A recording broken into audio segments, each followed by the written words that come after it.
سيدنا ومولانا محمد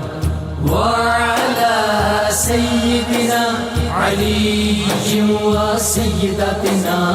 فاطمة وسيدتنا زينب وسيدنا حسن وسيدنا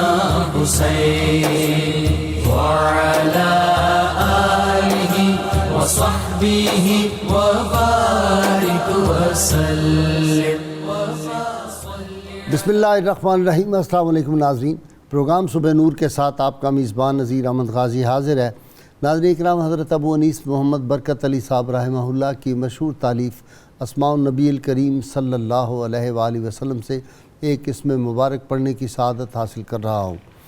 سیدنا ارحم الناس بالعیال صلی اللہ علیہ وآلہ وسلم، ہمارے سردار اپنے اہل و عیال کے ساتھ نرمی فرمانے والے، درود و سلام بھیجے اللہ آپ صلی اللہ علیہ وسلم، آپ کی آل پاک اور آپ کے صحابہ کرام پر. عروہ رضی اللہ تعالیٰ عنہ سے روایت ہے کہ کسی نے ام المومنین سیدہ عائشہ صدیقہ رضی اللہ تعالیٰ عنہ سے دریافت کیا کہ اے ام المومنین، ہمیں بتائیں کہ حضور نبی کریم صلی اللہ علیہ وآلہ وسلم اپنے کاشانہ اقدس میں کس طرح وقت گزارتے تھے. ام المومنین سیدہ عائشہ صدیقہ رضی اللہ تعالیٰ عنہ نے جواب دیا کہ حضور اکرم صلی اللہ علیہ وسلم گھر کے تمام امور میں اہل خانہ کا برابر ہاتھ بٹاتے تھے اور اپنے پاپوش مبارک بھی خود درست فرما لیتے تھے، یہاں تک کہ لباس مبارک کو بھی خود پیوند لگا لیا کرتے تھے. ناظرین کرام، امہات المومنین نے اس امت کی بیٹیوں، ماؤں، بہنوں کے لیے وہ عظیم نقوش پا اور سیرت کے وہ بلند معیارات چھوڑے ہیں جن پہ چل کر زندگی کی راہوں میں کامیابی اور کامرانی حاصل کی جا سکتی ہے. ناظرین کرام، ان کی عبادت، ان کا زہد و تقوی، ان کی رفتیں، ان کی عظمتیں تاریخ کی اور سیرت کی کتابیں بھری پڑی ہیں. انقلاب فرانس کا بانی والٹیئر ایک جگہ لکھتا ہے کہ دنیا کا کوئی انسان اپنی بیوی، اپنی زوجہ اور اپنے نوکر کی نظر میں بڑا نہیں ہوتا، لیکن ایک ذات پاک اس کائنات میں ایسی تھی جو خود ازواج مطہرات سے فرمایا کرتے تھے، امہات المومنین سے، کہ میری خلوت کی باتیں جا کر جلوت میں بیان کرو. اور جب سیدہ عائشہ صدیقہ رضی اللہ تعالیٰ عنہ سے اسی لیے کسی نے پوچھا کہ نبی عالمین صلی اللہ علیہ وسلم کے اخلاق حسنہ کیسے تھے، تو انہوں نے جواباً فرمایا تم نے قرآن نہیں پڑھا، کان خلقہ القرآن، ان کے اخلاق تو عین قرآن تھے. ناظرین کرام، امہات المومنین میں ایک ام المومنین ایسی ہیں جن کی عظمت و شان یہ ہے کہ ان کا نکاح آسمانوں پر ہوا تھا. وہ خود بھی اس بات پر فخر کرتی تھی اور سید عالمین صلی اللہ علیہ وسلم بھی بیان فرماتے تھے. ناظرین کرام، ان کی سخاوت، ان کا زہد و تقوی بڑے عظیم خاندان کی تھی. نبی کریم صلی اللہ علیہ وسلم کی فرسٹ کزن، پھوپھیزاد بہن سیدہ ام المومنین سیدہ زینب بنت جہش رضی اللہ تعالیٰ عنہ. ناظرین کرام، یہ ان کا زہد و تقوی اور خشیت الہی اتنی تھی کہ نبی کریم صلی اللہ علیہ وسلم باقاعدہ فرمایا کرتے تھے، ان کی جو اللہ کریم سے ایک تعلق ہے، تعلق باللہ، ان کا اس کا ذکر کئی احادیث مبارکہ میں آیا ہے. خود یہ کئی احادیث مبارکہ کی جو ہیں روایت انہوں نے کی ہوئی ہے. بڑے بڑے صحابہ نے ان سے احادیث مبارکہ روایت کی ہیں. اور حضور سید عالمین صلی اللہ علیہ وسلم نے ایک دفعہ اپنی ازواج مطہرات سے فرمایا میرے وصال کے بعد سب سے پہلے مجھے وہ آ کر ملے گی میری ازواج میں سے جن کا ہاتھ لمبا ہوگا. تو سیدہ عائشہ صدیقہ رضی اللہ تعالیٰ نے فرمایا کرتی تھی کہ ہم اپنے ہاتھ ناپا کرتی تھیں، لیکن جب ان کا وصال پاک ہوا، سید عالمین صلی اللہ علیہ وسلم کے وصال پاک، تو تب اندازہ ہوا کہ اصل میں رحمت عالمین صلی اللہ علیہ وسلم کا جو اشارہ تھا وہ ان کی سخاوت کی طرف تھا. ناظرین، جو کچھ آتا تھا اللہ کی راہ میں خرچ کر دیتی تھی. اور جب کہ ان کا وصال پاک ہوا تو مدینہ منورہ کے مساکین اور یتامہ جو تھے وہ روتے ہوئے اپنے گھروں سے نکل آئے اور انہوں نے کہا کہ آج ہم حقیقت میں یتیم ہو گئے. سیدنا عمر فاروق رضی اللہ تعالیٰ خلیفۃ المسلمین نے بہت بڑا نذرانہ ایک دفعہ جو تھا بیت المال سے ان کی خدمت میں بھیجا. تو انہوں نے اوپر کپڑا ڈال دیا اور حکم دیا کہ سب کو تقسیم کر دیا جائے۔ ناظرین کرام، ان سے جب نبی عالمین صلی اللہ علیہ وسلم کا نکاح پاک ہوا تو بہت بڑی دعوت ہوئی تھی۔ اسی میں وہ جو آپ صلی اللہ علیہ وسلم کا معجزہ ہے کہ سیدنا انس کی والدہ محترمہ ام سلیم جو تھی، انہوں نے ایک جس طرح کی مٹھائی یا سویٹ ڈش ہوتی ہے اس دور کی، وہ بھیجی تھی، اور وہ تھی تو تھوڑے سے لوگوں کے لیے، لیکن اس میں سینکڑوں لوگوں نے کھا لیا۔ اور اس کے بعد بھی سیدنا انس رضی اللہ تعالیٰ فرماتے کہ میں نے جب وہ برتن اٹھایا، میں نہیں کہہ سکتا کہ جب میری والدہ نے وہ بھیجی تھی میٹھی چیز اس وقت زیادہ تھی یا جب سارے صحابہ سینکڑوں کھا کے چلے گئے میں نے اٹھایا اس وقت زیادہ تھا۔ اللهم صل على سيدنا ومولانا محمد وعلى سيدنا علي وسيدتنا فاطمة وسيدتنا زينب وسيدنا حسن وسيدنا حسين وعلى آله وصحبه وبارك وسلم اللهم صل على سيدنا ومولانا محمد وعلى سيدنا علي وسيدتنا فاطمة وسيدتنا زينب وسيدنا حسن وسيدنا حسين وعلى آله وصحبه وبارك وسلم۔ خان صاحب، ام المومنین سیدہ زینب، بسم اللہ الرحمن الرحیم۔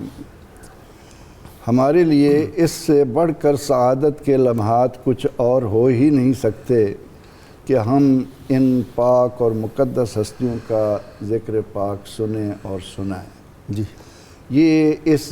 چینل کا ایک وصف ہے جس کی بدولت امت کو اتنی سعادتیں مل رہی ہیں سبحان اللہ، کہ ہم کسی ولی کا ذکر کریں تو یک لمحہ ایک لمحہ کسی ولی کے ساتھ گزارنا 1000 سال عبادت سے بہتر ہے۔ واہ سبحان اللہ۔ تو سیدہ ام المومنین حضرت زینب سلام اللہ علیہا، تو یہ تو وہ پاک ہستیاں ہیں کہ جن کے بارے میں ہم یہ کہہ سکتے ہیں کہ ہم دعا جب مانگتے ہیں اور کہتے ہیں وَتَوَفَّنَا مَعَ الْأَبْرَارِ،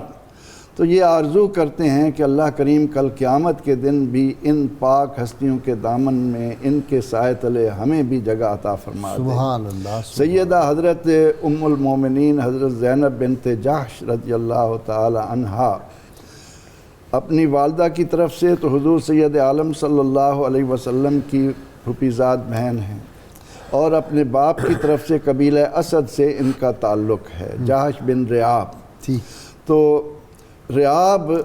حضور سید عالم صلی اللہ علیہ وسلم کی بعثت کے وقت حیات نہ تھے، لیکن انہیں یہ شرف ضرور ملتا ہوگا کہ ان کے سارے بچے اوائل اسلام میں اسلام کی دولت سے مالا مال ہو گئے، اور حضرت زینب سلام اللہ علیہا بھی۔ اور پھر اس کے بعد جب حضور سید عالم صلی اللہ علیہ وسلم نے ہجرت مدینہ کی اجازت دی تو یہ سب لوگ ہجرت کر کے مدینہ منورہ بھی آ گئے، اور وہاں آ کر حضور سید عالم صلی اللہ تعالیٰ علیہ وسلم نے اللہ تعالیٰ کی اس برگزیدہ بندی کے ذریعے امت کو کتنی بڑی نعمت عطا کرنے کی کوشش کی۔ ان کے احسانات کی امت بدلہ اتار ہی نہیں سکتی۔ مجھے یاد آتا ہے کہ جب سیدہ ام المومنین عائشہ صدیقہ سلام اللہ علیہا کا ہار کا معاملہ ہوا، اور اس کے بعد اللہ تعالیٰ نے آیات تیمم امت کو عطا فرمائیں، تو ایک صحابی نے اٹھ کر ببانگ دہل یہ کہا کہ اے آل صدیق، امت تمہارے احسانات کا بدلہ کیسے چکائے؟ واہ واہ واہ۔ تو حضرت ام المومنین زینب سلام اللہ علیہا کی بدولت بھی امت کو قرآن کریم نے جو نعمت عطا کی ہے وہ ان کے حصے میں آتی ہے۔ اور اس ضمن میں بڑی بات میں یہ عرض کروں گا کہ جب ہم قرآن اور سنت کا مطالعہ کرتے ہیں تو وہ ہم پر واضح کرتا ہے کہ سب سے کامل ایمان اس شخص کا ہے جو حضور سید عالم صلی اللہ علیہ وسلم سے بڑھ کر محبت کرنے والا ہو. اور محبت کے اس میدان میں سیدہ زینب کا بھی ایک مقام ہے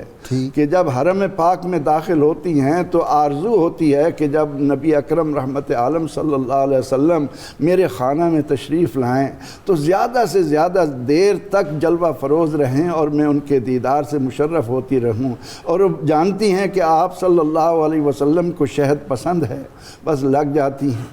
بہانے سے دیر لگاتی ہیں شہد کو تیار کرتے کرتے، تاکہ آپ صلی اللہ علیہ وسلم جتنی دیر میرے گھر میں جلوہ فرما رہیں گے میرا نصیبہ اتنا بلند ہوتا رہے گا، میری قسمت چمکتی رہے گی. ڈاکٹر عقیل، ایک بات آپ نے غور کی کہ دنیا میں یہ جو سوتن کا رشتہ ہوتا ہے اس میں عمومی طور پہ رنجشیں اور خلش پیدا ہوتا ہے، لیکن سیدہ ام المومنین زینب بنت جہش کی عظمت کے لیے کیا یہی ایک سرٹیفکیٹ اور یہ جو سند کافی نہیں کہ سیدہ عائشہ صدیقہ رضی اللہ تعالیٰ عنہ فرمائیں کہ میں نے ان سے بڑھ کے کوئی پرہیزگار خاتون نہیں دیکھی، ان سے بڑھ کے میں نے راست گفتار کسی کو نہیں دیکھا، ان سے زیادہ فیاض اور سخی اور مخیر اور خدا کی رضا جوئی اور تعلق باللہ میں نے کسی کو ان سے بڑھ کے نہیں پایا. اس سے بڑی سند کوئی ہو سکتی؟ بسم اللہ الرحمن الرحیم. غازی صاحب، نبی کریم صلی اللہ علیہ وسلم نے مدینہ منورہ کی صورت میں جو ریاست تشکیل دی ہے، اب ضرورت تھی کہ جو ایسی سماجی برائیاں جو وہاں کے معاشرے میں جڑ پکڑ چکی ہیں ان کو گریجولی آہستہ آہستہ ختم کیا جائے. ایک تو وہ کہ منہ بولے بیٹے کو جو سگا بیٹا بنا لیا جاتا تھا، ایک تو ان کے ذریعے وہ رسم ختم ہوئی الحمدللہ. اور دوسری یہ رسم ان کے ولیمے کے موقع پر جب کچھ لوگ آئے اور کھانا کھا کر بیٹھے رہے اس میں بھی معاشرتی تشکیل نظر آتی ہے کہ مہمان کو جو ہے نا وہ میزبان کی بھی امور خانہ داری کا خیال رکھنا چاہیے، اپنی دل بستگی کی باتیں کرتے رہیں اور وہ گھر والے پریشان ہوں. تیسرا پردے کی آیات. اور تیسری بات یہ کہ یہ اسلامی معاشرے میں چلا آ رہا ہے کہ ایک شخص کی ایک سے زائد ازواج ہوتی ہیں، تو یہ بھی معاشرے کا حصہ ہے. اور قرآن نے ان کو کہا ہے کہ یہ تمہاری مائیں ہیں، یعنی یہ آپس میں کیسے رہی ہیں تو اے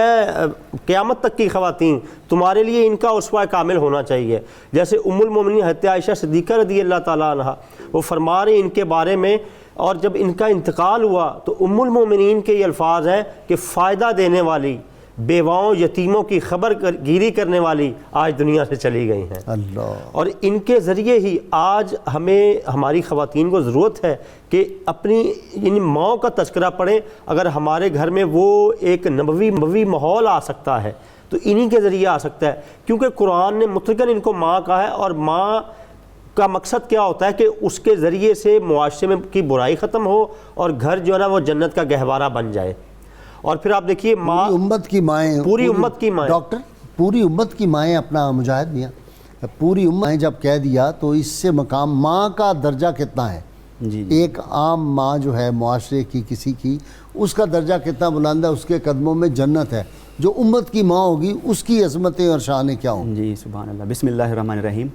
اب دیکھیے قرآن کریم فرقان حمید میں ان سب ازواج مطہرات کا مرتبہ اور مقام بیان فرمایا ہے. فرمایا یا نساء النبی لستن کاحد من النساء، اے نبی کریم صلی اللہ تعالیٰ علیہ وآلہ وسلم سے نسبت رکھنے والی خواتین آپ عام عورتوں کی طرح نہیں ہیں. اور دوسرے مقام پہ فرمایا وازواجہ امہاتہم، کہ نبی کریم صلی اللہ علیہ وآلہ وسلم کی جو ازواج ہیں وہ مومنین کی مائیں ہیں. یہاں بنیادی چند چیزیں میں عرض کرنا چاہتا ہوں کہ ایک تو جب آپ نبی کریم صلی اللہ تعالیٰ علیہ وسلم قبول اسلام سے مشرف ہوئی تو ان کا نام تھا برہ. نبی کریم صلی اللہ تعالیٰ علیہ وآلہ وسلم نے تبدیل فرما کر زینب نام رکھ دیا. اور ایک روایت میں ان کا جو لقب بیان ہوا، حضرت سیدنا عمر فاروق رضی اللہ تعالیٰ عنہ سے نبی کریم صلی اللہ تعالیٰ علیہ وآلہ وسلم نے فرمایا کہ زینب ابواہا ہیں. سیدنا عمر فاروق رضی اللہ عنہ نے عرض کیا یا رسول اللہ صلی اللہ علیہ وسلم ابواہا سے کیا مراد ہے؟ تو نبی کریم صلی اللہ تعالیٰ علیہ وسلم نے فرمایا المتخش المتضر، خشوع کرنے والی اور خضوع کرنے والی. تو خشوع کا جو تعلق ہے یہ ہے دل کے ساتھ، اور خضوع کا جو تعلق ہے یہ ہے عمل کے ساتھ. تو نبی کریم صلی اللہ تعالیٰ علیہ وآلہ وسلم نے ان کی خصوصیت بیان فرماتے ہوئے دونوں باتیں فرما دی کہ دل کے اعتبار سے دیکھا جائے تو یہ عاجزی و انکسار میں نمایاں مقام رکھتی ہیں، اور اگر عمل کے اعتبار سے دیکھا جائے تو بھی یہ عاجزی و انکسار میں نمایاں مقام رکھتی ہیں. اور یہ خود دیکھیے ایک بات ہے کہ نبی کریم صلی اللہ تعالیٰ علیہ وسلم فضیلت بیان فرما رہے ہیں، یہ بھی بڑی فضیلت کی بات ہے، اور ایک دوسرا پہلو جو ان کی زندگی میں نمایاں ہے کہ یہ نبی کریم صلی اللہ تعالیٰ علیہ وسلم کی بارگاہ میں بیٹھ کر اپنی خصوصیات بھی بیان کیا کرتی تھیں، اور نبی کریم صلی اللہ تعالیٰ علیہ وسلم اس پہ مسکراتے، اسے پسند فرمایا کرتے۔ ایک بار آپ رضی اللہ عنہ نے نبی کریم صلی اللہ علیہ وسلم کی بارگاہ میں عرض کیا، یا رسول اللہ صلی اللہ علیہ وسلم، آپ کی ازواج میں مجھ جیسا کون ہے؟ خصوصیت بیان کرتے ہوئے پہلا جو جملہ یہ ارشاد فرمایا کہ میرا اور آپ کا جد ایک ہے، یعنی حضرت سیدنا عبد المطلب نبی کریم صلی اللہ تعالیٰ علیہ وسلم کے دادا محترم نبی کریم صلی اللہ تعالیٰ علیہ وسلم کے دادا، ان کے نانا محترم۔ تو عرض کیا بارگاہ رسالت میں کہ میرا اور آپ کا جد ایک ہے، دوسری خصوصیت یہ ہے کہ میرا نکاح آسمانوں پر ہوا ہے۔ لوگوں کا نکاح جو ہے حق مہر کے ذریعے اور کوئی خطیب یا خطبے کے ذریعے ہوتا ہے، میرا نکاح آسمانوں پہ اللہ تعالیٰ نے فرما دیا، کیونکہ قرآن مجید فرقان حمید کی آیت ہے زوجناکہا، کہ ہم نے آپ کا نکاح حضرت سیدہ زینب سے کر دیا۔ اور تیسری جو خصوصیت بیان کی وہ یہ ہے کہ اس نکاح کے سفیر و مبشر سیدنا جبریل علیہ السلام ہیں۔ واہ، اور پھر ذکر قرآن کریم میں آ گیا نا ان کا قرآن حکیم میں ذکر آ گیا۔ جی بالکل، ان کا قرآن کریم میں ذکر آ گیا خصوص جی، یہ عظمت جی قرآن حکیم میں ذکر آ جانا بہت بڑی عظمت کی بات ہے۔ اور پھر یہ کہ حضور سید عالم صلی اللہ تعالیٰ علیہ وسلم کی یہ ازواج مطہرات جب پیغمبر رحمت صلی اللہ علیہ وسلم کی زبان اقدس سے قرآن حکیم سنتی ہوں گی، اس کے نزول کی کیفیت دیکھتی ہوں گی، تو اس سے کتنی ساعتیں سمیٹتی ہوں گی۔ پھر پیغمبر رحمت صلی اللہ تعالیٰ علیہ وسلم کا سیدہ زینب پر نظر پڑنا اور انہیں اس مشکل کام کے لیے تیار کرنا، یہ بھی یقیناً ان کا ایک نصیبہ جاگنے والی بات ہے، کیونکہ معاشرتی طور پر یہ جو رسم بد چلی آ رہی تھی کہ منہ بولے رشتوں کو حقیقی رشتوں کا روپ دے رہے تھے، اب اس کے لیے پیغمبر رحمت صلی اللہ علیہ وسلم یہ چاہتے ہیں کہ یہ رسم بد ہمیشہ کے لیے ختم کر دی جائے، لیکن اس کے لیے انتخاب قریش ہی اس وقت موضوع تھا، ورنہ اور کوئی قبیلہ اس بات کے لیے تیار نہ ہوتا۔ جو نخوت، جو قومی غرور اور حسب نسب پر فخر کی جو اور مباحات کی جو باتیں چل رہی تھیں پیغمبر، اس کا ایک دوسرا پہلو ہے نا کہ سیدنا زید تو غلام تھے، ان سے شادی کے لیے حکم جب نبی کریم صلی اللہ علیہ وسلم نے فرما دیا تو انہوں نے سرنڈر کیا، اس حکم کی تعمیل فرمائی۔ آپ نے پوچھا اتنی بڑی شہزادی، اتنے بڑے گھرانے کی جو تھی رکن، وہ جا کے شادی غلام سے کر رہی ہیں فرمان مصطفیٰ صلی اللہ علیہ وسلم کے مطابق، وہ تو پھر بعد میں ان کے مزاج آپس میں مطابقت۔ نبی اکرم رحمت عالم صلی اللہ تعالیٰ علیہ وسلم کا اس موقع پر ایک فرمان بھی ہے کہ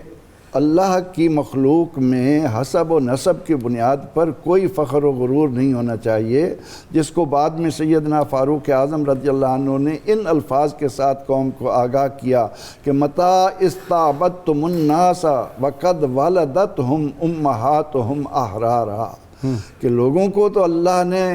آزاد جنم پیدا کیا، ماؤں نے تو آزاد جنے ہیں، تمہیں کس نے اختیار دیا؟ تو اب وہ غلامی کی رسم بد اور انسانیت کے احترام کو اجاگر کرنے کے لیے پیغمبر رحمت صلی اللہ علیہ وسلم کی نظر جس شخصیت پر پڑی تو یقیناً آپ صلی اللہ علیہ وسلم کا انتخاب، اور پھر قرآن کریم میں ان کی بدولت یہ الفاظ آنا کہ ما کان محمد ابا احد من رجالکم ولکن رسول اللہ وخاتم النبیین وکان اللہ بکل شیء علیما، جس نے آ کر قیامت تک کے لیے راستے کھول دیے کہ تم جو زبان سے رشتے قائم کرتے ہو یہ حقیقی رشتوں کے معنوں میں نہیں آتے، بلکہ ان کو اسی حد تک رکھو، اور خون اور مساہرت کے جو نسب چلتے ہیں وہ اس کے خون کے مطابق چلیں گے، زبان کے اقرار سے وہ بدلہ نہیں کریں گے۔ تو سیدنا حضرت زینب سلام اللہ علیہا کو جب پیغمبر رحمت صلی اللہ علیہ وسلم نے فرمایا کہ میں تمہاری شادی حضرت زید سے کرنا چاہتا ہوں، تو اس موقع پر آپ نے فرمایا یا رسول اللہ صلی اللہ علیہ وسلم وہ میرے لیے موضوع ہیں؟ فرمایا کہ ہاں یقیناً موضوع ہیں، اور آپ کی نظر تو اس بات پر تھی۔ اور یہ بھی آپ جانتے تھے کہ سیدہ حضرت زینب کو جب پیغام دیا گیا کہ میں آپ کی شادی کراؤں تو وہ یہ سمجھیں کہ خود رسول اللہ صلی اللہ علیہ وسلم میرا نصیبہ جگانے لگے ہیں، آپ اپنے لیے مجھے انتخاب فرمانے لگے ہیں۔ لیکن جب آپ نے زید کا نام لیا کہ بھائیوں میں سے ایک بھائی نے جب اس میں کچھ بات کی تو اللہ کے نبی علیہ السلام نے اس موقع پر بھی قرآن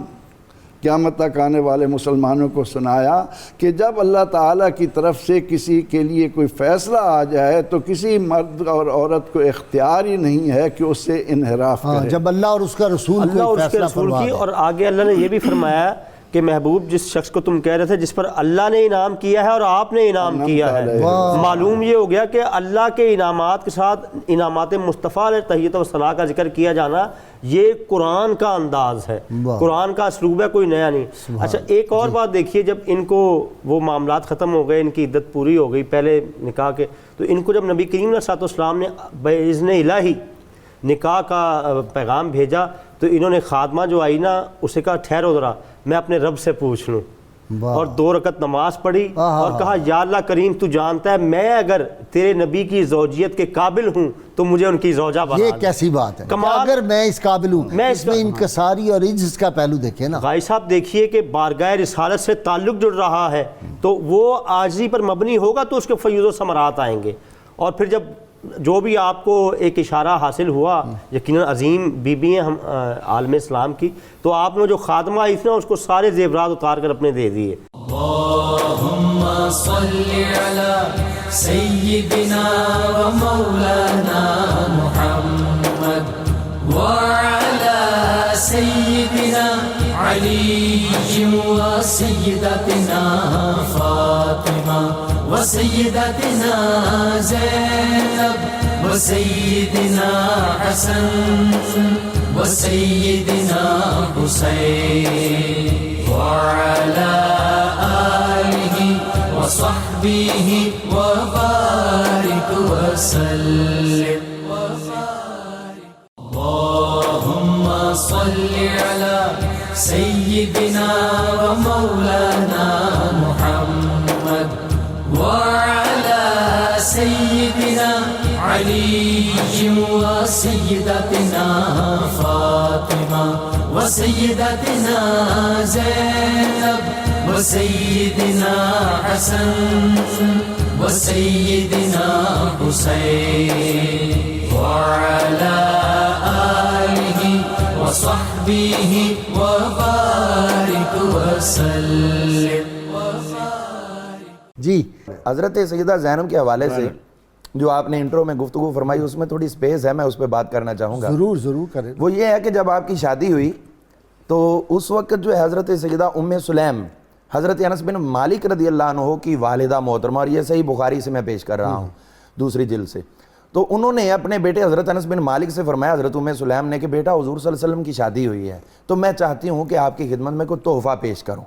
تو امام بخاری نے یہاں پر الہدیہ تو للعروس کے نام پہ باب قائم کیا ہے، اور یہ امت کے لیے آج جتنے لوگ شادیاں کرتے ہیں جو کچھ بھی ہوتا ہے اس میں جا کے گفٹ کرتے ہیں، یہ سارے کا سارا تسلسل حضرت سیدہ زینب کی شادی سے نکلا ہے کہ یہاں انہوں نے حضور صلی اللہ علیہ وسلم کے لیے گفٹ بھیجا۔ تو اب حضرت سیدہ زینب نے کیا کیا، کھجور اور پنیر اور اس کے ساتھ گھی، اس کو لے کے مکس کیا، حیثہ کا لفظ ہے، اس کو آپ نے مالیدہ بنایا اور بنا کے حضرت انس بن مالک رضی اللہ عنہ کے ساتھ حضور صلی اللہ علیہ وسلم کی خدمت میں بھیجا کہ حضور آپ کی شادی کی خوشی میں میری والدہ نے تحفہ بھیجا ہے۔ آپ نے فرمایا رکھ دو، وہ برتن تھا درمیان میں رکھ دیا، فرمایا جاؤ حضور صلی اللہ علیہ وسلم نے نام لیا، امام بخاری فرماتے ہیں کہ حضور نے نام لیا فلاں کو بلاؤ فلاں کو بلاؤ فلاں کو بلاؤ، اور نام لے کے پھر فرمایا رستے میں جو بھی مل جائے اس کو بھی بلاؤ، سب کو بلاؤ اور بھیجو کہ آج تمہاری حضور صلی اللہ علیہ وسلم کی یہاں دعوت ہے۔ تو وہ سارے کے سارے آ گئے۔ اب یہاں پر یہ کہ جب لوگ آئے تو حضور صلی اللہ علیہ وسلم نے وہ کھانا سامنے رکھا ہے، اور امام بخاری یہ لفظ جو ہے لوگ ہضم کر جاتے ہیں، اور یہ اصل میں سمجھتا ہوں اس حدیث پاک کا سب سے جو ہے معراج وہ یہ ہے کہ حضور نے کھانا سامنے رکھا، وَتَكَلَّمَ بِمَا شَاءَ اللَّهُ أَن يَقُولَ، جتنا اللہ نے چاہا اس کھانے کے اوپر پڑھ دیا،